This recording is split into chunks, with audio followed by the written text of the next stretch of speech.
চতুর্দিকে করে নেবেন।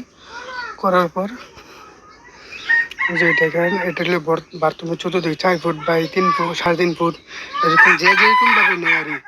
কিন্তু এখানে পাইপটা যখন ফিটিং করবেন, যে এটা আগে গর্ত করে নেবেন এবং ফিটিং করে নেবেন। নেওয়ার পর পাইপটা, এই যে এই পাইপটা ডেলিভারি পাইপটা আপনার আপ ডাউন চতুর্দিকে ক্লিয়ার রাখবেন। ক্লিয়ার রেখে এটা লেভেলটা এখানে নিচে মিলাবেন। বাকি ভিডিওটা আমি দেখাচ্ছি কীভাবে মিলাতে হয়। মূলত এভাবে কাজ হইল, আমার লোক না থাকার কারণে আমি একলা করতেছি। একটা পাইপ যাতে বারবার না কাটতে হয়, বারবার যাতে একটা বিরক্ত না হতে হয়, এই কারণে আমি এটা এভাবে কাঠ পিছিয়ে এবং মাপ একুরেট বসাইয়া এখান থেকে আমি পাইপটা যাতে বারবার না কাটতে হয় জয়েন্টটা দিব।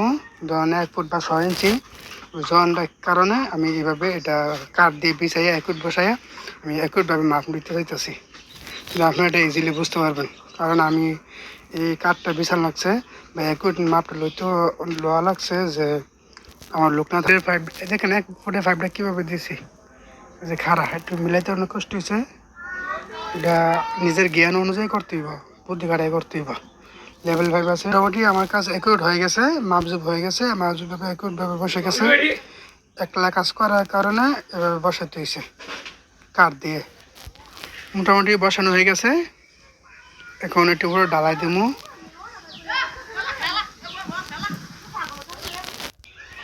ডালাই দেওয়া হয়ে গেছে, ডালাই